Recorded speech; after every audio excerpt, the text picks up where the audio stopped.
ಎಲ್ರಿಗೂ ನಮಸ್ಕಾರ. ಇವತ್ತು ನಾನು ಡ್ರಿಪ್ ಮೂಲಕ ಔಷಧಿಯನ್ನು ಹೇಗೆ ಬಿಡುವುದು ಅಂತ ಹೇಳ್ತಾ ಇದ್ದೀನಿ. ಚಾರ್ಜರ್ ಪಂಪ್ ಮುಖಾಂತರ ನೀವು ಔಷಧಿಗಳನ್ನ ಬಿಡಬಹುದು. ನಾನು ಇಲ್ಲಿ ಜೋಡಿಸಿದ್ದೀನಿ, ಈ ರೀತಿ ನೀವು ಚಿತ್ರದಲ್ಲಿ ನೋಡ್ಬೋದು. ಈ ರೀತಿಯಾಗಿ ಜೋಡಿಸಿ ಒಂದು ಸಿಂಗಲ್ ಮೋಟ್ರದ್ದು ನಡೆಯುತ್ತೆ, ಡಬಲ್ ಮೋಟ್ರದ್ದು ನಡೆಯುತ್ತೆ. ಡಬಲ್ ಮೋಟ್ರ್ ಆದರೆ ಸ್ವಲ್ಪ ಫಾಸ್ಟಾಗಿ ಜಗ್ಗುತ್ತೆ ಅಷ್ಟೇ, ಸಿಂಗಲ್ ಮೋಟ್ರ್ ಆದರೆ ಸ್ವಲ್ಪ ಸ್ಲೋ ಆಗುತ್ತೆ. ಔಷಧಿಗಳನ್ನು ನೀವು ಯಾವತ್ತೂ ಡ್ರಿಪ್ನಲ್ಲಿ ಬಿಡುವಾಗ ಸ್ವಲ್ಪ ಸ್ಲೋ ಆದಷ್ಟೇ ಒಳ್ಳೆಯದು. ಯಾಕಂದರೆ ಎಲ್ಲದಕ್ಕೂ ಸಮಾನಾಂತರವಾಗಿ ಔಷಧಿ ಸಿಗುತ್ತೆ. ಹಾಗಾಗಿ ಇವತ್ತು ನಾವು ಬಿಟ್ಟಿದ್ದೀವಿ ನೋಡಿ. ಇಲ್ಲಿ ನಾನು ಹಾಕ್ತಾ ಇದ್ದೀನಿ, ನೋಡ್ಬೋದು ನೀವು.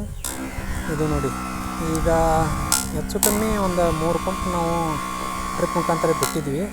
ಇದ್ರ ಚೇಂಜಸ್ ಏನಾದರೂ 4 ದಿನದಲ್ಲಿ ಗೊತ್ತಾಗುತ್ತೆ. ಮತ್ತು ಅದ್ರ ಬಗ್ಗೆ ವಿಡಿಯೋ ಮಾಡಿ ಹೇಳ್ತೀನಿ.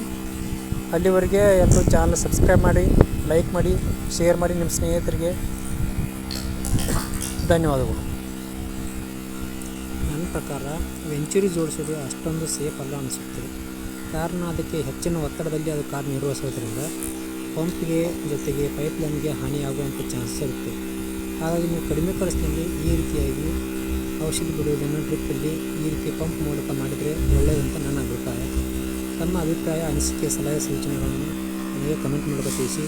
ನಾನು ಮತ್ತೆ ತಪ್ಪಿದರೆ ತಿದ್ದಿಕೊಳ್ಳುವ ಪ್ರಯತ್ನ ಮಾಡ್ತೀನಿ. ನಿಮ್ಮಿಂದ ಏನಾದರೂ ಕಲಿಯುತ್ತಿದ್ದರೆ ಅದನ್ನು ಕೂಡ ನಾನು ಕಲಿತೀನಿ. ಧನ್ಯವಾದಗಳು. ಇಲ್ಲಿ ನೋಡ್ಬೋದು ನಾನು ಜೋಡಿಸಿದ್ದು ಯಾವ ರೀತಿ ಬಿಟ್ಟಿದ್ದೀನಿ ಅಂತ. ಈಗಾಗಲೇ ಒಂದು 3 ಕ್ಯಾನ್ ಬಿಟ್ಟಿದ್ದೀನಿ. ಅದು 1261-0 ಮತ್ತು ಬೋರಾನ್ ಸ್ವಲ್ಪ. ಯಾಕಂದರೆ ಸ್ವಲ್ಪ ಕಾಯಿಗಳಲ್ಲಿ ಸ್ವಲ್ಪ ಚೇಂಜಸ್ ಆಗಿತ್ತು.